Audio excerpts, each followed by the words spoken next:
Hello and welcome to Prairie Pulse. Coming up later on the show, we'll show clips from the winning films from the 2023 Fargo Film Festival. But first, joining me now is Sean Volk, the Fargo Theater Development and Engagement Manager. Sean, thanks for joining us today. Thank you so much for having us on Prairie Pulse to talk about the festival. Well, and that's what we're here to talk about. But before we talk about the festival, tell the folks a little bit about yourself and your background. Well, you know, I started working at the Fargo Theater in this role in March of 2020, right before a very certain event kind of derailed the world. And I have been a lifelong movie lover. I attended Concordia College in Moorhead, where I studied philosophy, communication, and Spanish. And then I was fortunate right after graduation, I started working at the Fargo Theater as the operations manager there. And I worked there for a number of years before I went to get my film studies master's degree at Western University in London, Ontario. And since then, I've been fortunate to work for a number of film festivals, programming at festivals around the country. And then, like I said, March 2020, it was like I was called back home to the Fargo Theater, and I have been in the role ever since, and I'm just so grateful to be here, able to talk about the festival and able to celebrate in person again. Well, this is the 23rd annual Fargo Film Festival, March 21st through the 25th. Tell us about this year's festival. Gosh, you know, I'm so excited for the festival this year because I think it's truly going to be bigger than it's ever been before. We have 3 special guests that I know we'll talk about a little bit later that we are so excited to be welcoming. Cary Elwes, Mike Flanagan, and Kate Siegel. We have more than 100 films playing in the festival, 107 to be precise. We've got visiting filmmakers coming from around the country and internationally. It's just going to be wonderful to see audiences coming in and out of the Fargo Theater all week long to watch movies, celebrate film, and support the Fargo Theater. Well, I don't even know where to start here, but let's go through the showcase nights at the festival, starting with Tuesday, March 21st, with the documentary feature winner Jess-Zilla. Yes, Jess-Zilla. You know, I shouldn't say that I have some favorites, but Jess-Zilla is certainly one of my favorites, and I'm really excited for audiences to see this film. It's about a young boxer. She's a teenager in the film, and the film follows her for 5 to 6 years of her life as she trains to become an Olympic caliber junior boxer. She dreams of fighting in the world's biggest stages and biggest arenas, like at Madison Square Garden. But it's a documentary, so we're following her behind the scenes, we're seeing her train, but then everything gets really kind of changed when an unexpected health diagnosis comes in and changes the trajectory of her life and her career. It's not an exaggeration to say that I laughed, I cried, I cheered while I was watching it, and I can't wait to share it with audiences. The film's director, Emily Sheskin, and the film's producer, Ben Kahns, they're going to be here in Fargo. Emily came with a short film version of this in 2018, and it won Best Documentary Short then. And so it's really exciting to have this kind of full circle moment that she's coming back 5 years later with a feature. And it just premiered at the Big Sky Documentary Film Festival in Montana. And that's one of the most prestigious doc festivals in all of North America. So we're truly one of the second or third audiences in the world to get to see this movie. This is so exciting, and it's the best way possible to open the festival. Wow, well, that's great. And what about Wednesday night? So Wednesday, we shift gears quite a bit, and we move from this kind of moving sports drama to a night of short comedies. So across the different categories of the festival, we received some really funny films that we thought, let's build a block that helps us just kind of come together as a community and have a laugh. So we're able to spotlight things from animation, documentary, and also narrative shorts, so fictional short films. One of my favorites that's in it is a documentary short called In Search of Boozers and Schmucks, and it's about a man who has a very unusual athletic card collection where he tries to find names of players, real names, that are either inappropriate, a little bit silly, or kind of on the risque side, and he has just just amassed this huge collection, and this documentary profiles him and shows off some of his favorites. We're also really excited because a frequent guest of the festival, Paul Bailey, is coming back. He's an actor from the UK who just finished filming series 4 of You for Netflix. He's coming back with a short film, Can't Stop Me, that's about a young man who's on a job interview and he just starts lying. And you hear his internal monologue trying to course correct and stop like these series of weird lies that are just getting progressively bigger, and he doesn't, so it's great. And then, you know, we're also showcasing some local voices as well. Toby Jones is a filmmaker that I'm sure some of our audiences will be familiar with if they've attended the festival in the past. His short film, AJ Goes to the Dog Park, Part 1, is a really funny look at a man who is kind of spurred to action when the dog park that he takes his beloved pets to closes and he wants to change it. It was filmed right here in Fargo, so you're going to see a lot of familiar faces and places, and it's going to be a lot of fun to have a hometown showing of that movie. Well, and then Thursday night, March 23rd, you have a film by a frequent filmmaker guest. Yeah, so Mike Schultz is back. If you've seen some of his fantastic works before, like last year he had New Horizons and the feature documentary Rip List. It's so great. He is back with a film called Iron Opera, and it's about a group of people in the Iron Range in Minnesota who are putting on a world-class opera. They fly in performers from around the country, around the world. They get a full flight of musicians to create the music, and then they use locals to act and serve in the ensemble and sing and perform. So it's this really very funny and very charming and really kind of earnest film about, you know, it doesn't mean that you have to be in a major city to have art like opera. You can create it wherever you are. And Mike Schultz has this very unique, very quirky way that he sees the world, and he communicates that so beautifully here. One of the film's primary protagonists, one of the subjects, his name is Steve. The first time you meet him, he is on a skateboard going down the street playing an accordion. Like that's just kind of like a glimpse at the world of Iron Opera. So Steve is going to be here and Mike Schultz, and they're going to do a Q&A afterwards, and Steve is a really impressive musician, and he's going to play music before the film starts. Mm-hmm. Well, you've already had 3 big nights, but Friday night's a really big night. Yes. Tell us about that evening. So Friday night is an inconceivable evening with Carrie Elways from The Princess Bride. So we are going to be showing The Princess Bride on the big screen, and then Carrie Elways will be here in Fargo in person to do a discussion and Q&A afterwards. So it's a really cool opportunity to meet a true Hollywood legend. You know, he's in The Princess Bride, he's in the Saw franchise, he's in Twister, he's in the next Mission Impossible movie that's coming out, and you know, he's stopping by Fargo for the festival to hang out with us and talk a little bit about a movie that's beloved by so many people. I will say this is a sold out event, so even though I did just do a nice pitch, I hope you have your tickets already because they are gone. They were sold out in less than a day. It was remarkable to watch it. And the theater seats more than 800 people, so you know there was demand for it. Yeah, there was. And of course, finally, Saturday night, March 25th, you've got another big evening. This is really exciting.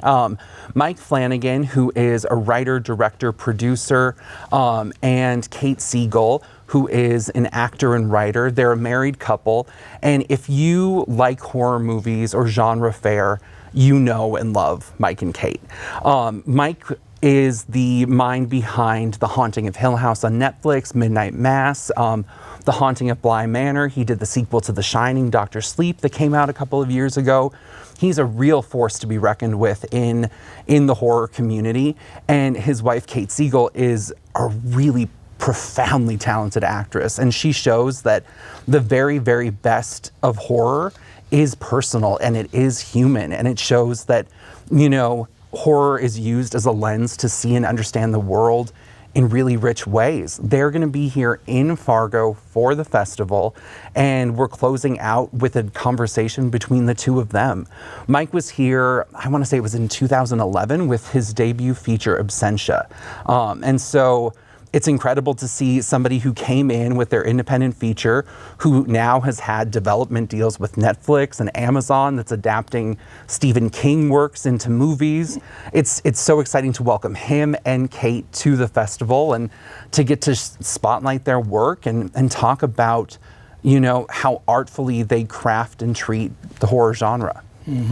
Well, and I understand this year the 2-minute movie contest is on a different night. Can you talk about that real quick? Yeah.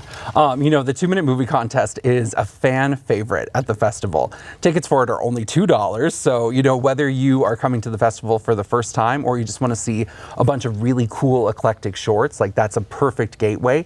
That's moved to Thursday this year at 9:15 p.m. And it's cool. Everyone that enters a film for that is given a simple prompt. You have to tell a story in under 2 minutes, and it has to firmly be under those 2 minutes.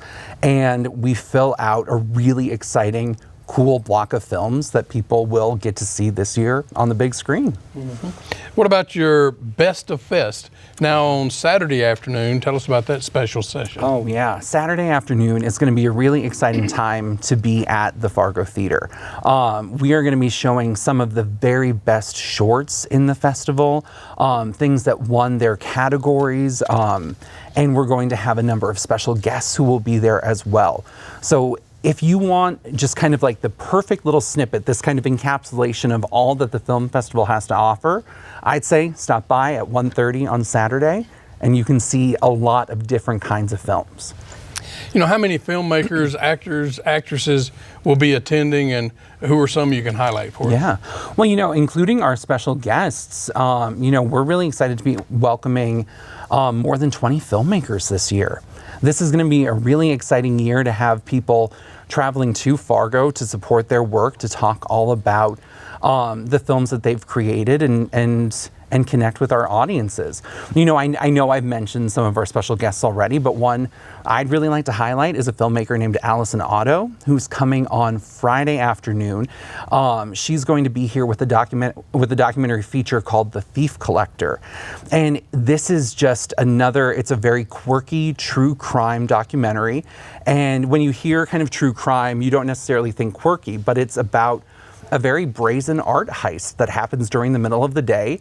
A couple walks into a museum in Arizona, and they cut a painting out of its frame and walk out of the museum with it. But the thing is, this painting is worth millions of dollars, and they just get away with it. And it's about who took the painting, what their motivations were, but it's told through this very kind of unique perspective that's looking at the art world, how art is valued, but then also what's the mindset of somebody who is going to go and steal a painting like that, but then not sell it. So that's the kind of person that the film refers to as a thief collector, thus the title. She'll be here for her film screening on Friday, and you do not want to miss it. Yeah. Can you talk a bit about the history and how it got started? Yeah, a group of movie lovers got together and planned our first festival back in 2001. And that group included Margie Bailey, Tony McRae, Rusty Castleton, Ted Larson.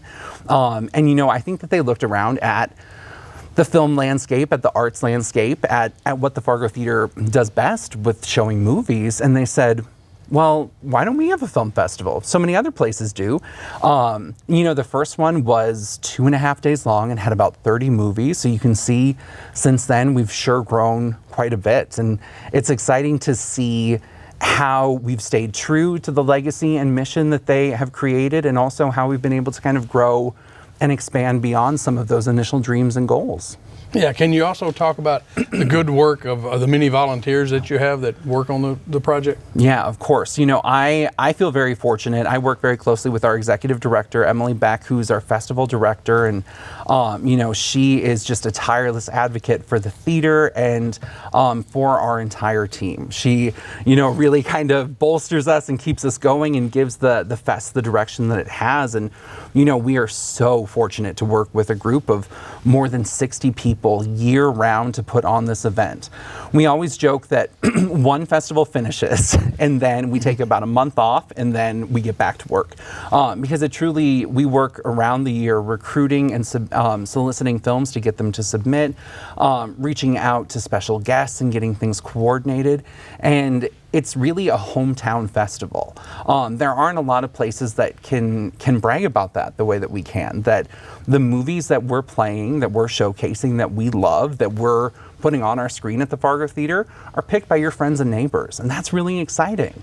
Yeah, can you talk about the various passes? You've kind of mentioned $2 for the 2-minute thing, Yeah. but that they can get to attend the festival, Of or can they course. just attend 1 or 2 sessions? Yeah, it all depends on your availability and how much of your time you want to commit to sitting in the dark, luxurious movie theaters at the Fargo Theater. Whether you want to come for one session in the morning or afternoon or evening, or you want to come for the whole thing, we've got a ticket or pass for you. We've got 2 passes on sale this year, the Festival Fanatic Pass that gets you into almost every single thing except for that sold out Carrie Elways event, and then our Movie Lover Pass that gets you into our official selection sessions, and they're built and designed to encourage you to come and try new things, because the Fargo Film Festival, it's all about variety. We have so much going on, and tickets range from $2, like you said, for the 2-minute, and then you can go to movies in the morning or afternoon for $9, or at night they're $12, and then those passes are either $100 or $150. Yeah, and I understand you have lunch panels. Can We you talk do. about that? Yeah, so lunches are back. This is something that we're really excited to be able to revisit this year. On Friday and Saturday of the film festival, we're going to be having 2 lunch panels at the Radisson. The first one is going to be talking about true crime in media. So we'll have special guests talking about true crime in journalism, podcasts, and on film. And then on Saturday, we're going to do a panel specifically about screenwriting. What does it mean to create a story and bring it to the screen, and how much of that comes from what's on the written page? It's going to be really exciting to sit down with some of these artists, and those will be at the Radisson at noon those days. Do you feel like the festival has turned the corner since COVID? You had 2 virtuals. Of course, now you're back. This is the second time in person since then. Yeah. Have you turned the corner? I really think so. This, I meant it when I said it at the beginning. I think it's bigger than it's ever been before.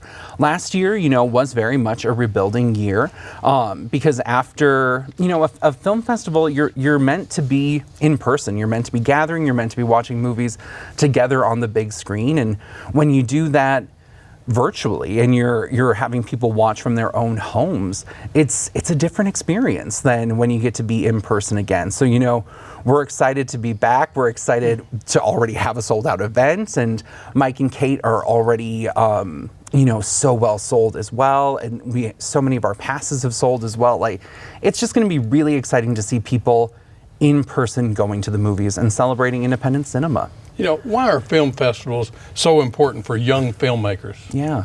Well, I think a film festival is so important for a young filmmaker, for new filmmakers, and really anybody creating content outside of the Hollywood studio system, because it offers you a really unique opportunity to showcase your work. You're going to be able to get feedback from audiences, see what worked, what didn't. You're going to be able to connect with your peers as well. It's a really wonderful opportunity for networking and to meet people that you might want to work on a project with in the future. Film festivals are a really exciting, unique space for collaboration. Yeah. The film festival used to be held in early March. Now it's a little bit later in March. Have you seen a positive difference in that? Oh gosh, yes. If we're just thinking from a practical weather standpoint, March towards the end of the month is, a lot warmer. It's hopefully, knock on every wooden surface we have, less blizzards possible. But it's been wonderful. The Fargo Film Festival is the Fargo Theater's largest annual fundraiser. So it's really important for us to get that timing right, because, every ticket we sell, every pass we sell, heck, every popcorn that we sell, at the concession stand, all of the money that we raise during those 5 days go to support the Fargo Theater year round as a nonprofit arts organization. So, we are so grateful to be back in person, towards the end of March. Yeah. Well, finally, if people want tickets or more information, where can they go? Of course, go to FargoFilmFestival.com. You're going to find out information about all 107 movies playing. You can find out how much tickets cost, and you can even buy them online at FargoFilmFestival.com. Well, Sean, thanks so much for joining us today. But right now, let's take a look at clips from the winning films at this year's festival.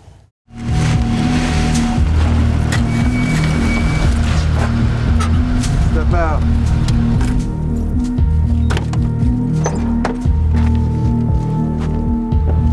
Arms. Arms.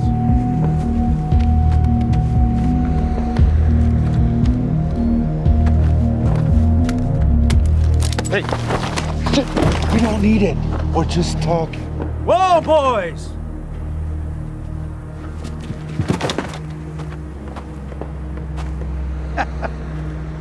No need to get testy. Welcome.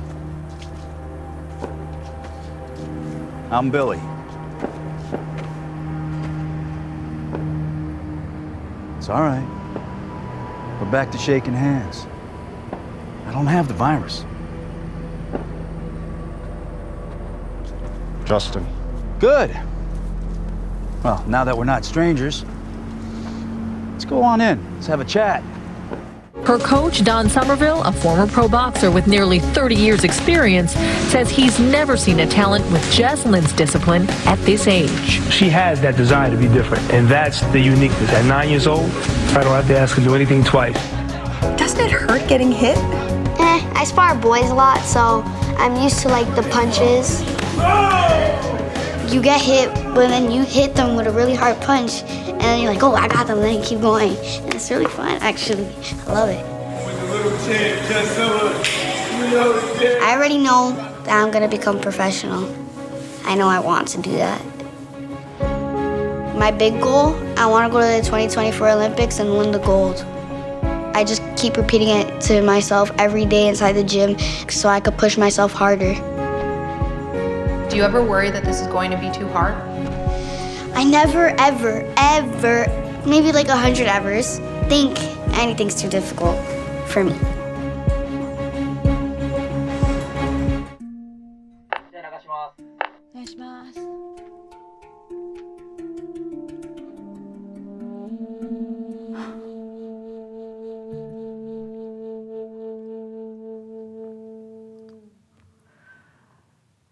雨にも負けず、風にも負けず、雪にも夏の暑さにも負けぬ。丈夫な体を持ち、欲はなく、決して怒らず、いつも静かに笑っている。一日に玄米4合と味噌と少しの野菜を食べ、あらゆることを自分を感情に入れずに、よく見聞きし、分かり、そして忘れず。日照りの時は涙を流し、寒さの夏はおろおろ歩き、みんなにデクノボーと呼ばれ、褒められもせず、苦にもされず、そういうものに私はなりたい! You can never really imagine that hurtful and harmful person to be in the same house as you.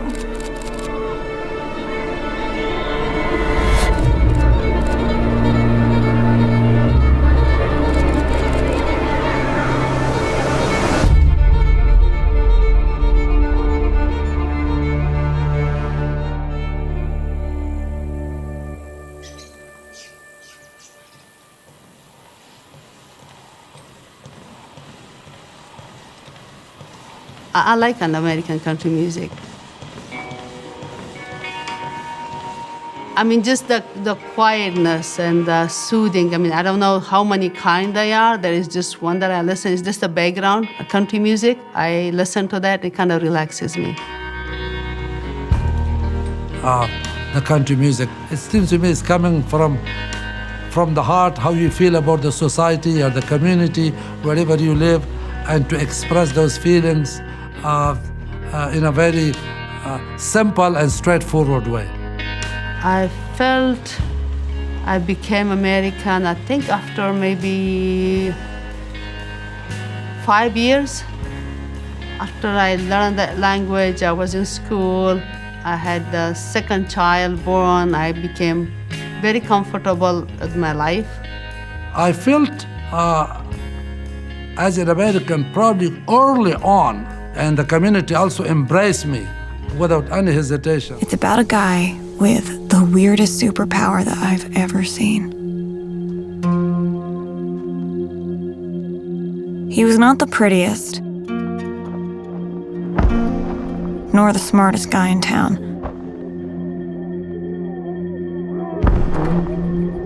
But he sure as hell was the toughest.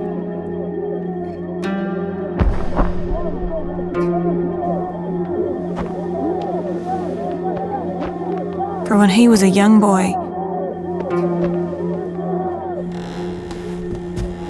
he saw something so deeply disturbing, so gut-wrenching, that he stopped feeling anything. Hey, يلد!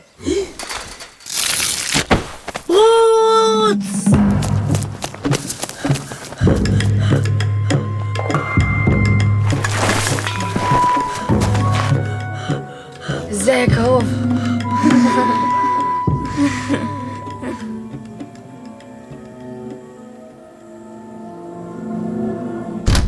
אביתרלי, מה זה? איך היד שלך נראית? מה קרה לך? סבתא, אמא לא חוזרת הערב, נכון?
Well, that's all we have on Prairie Pulse for this week. And as always, thanks for watching.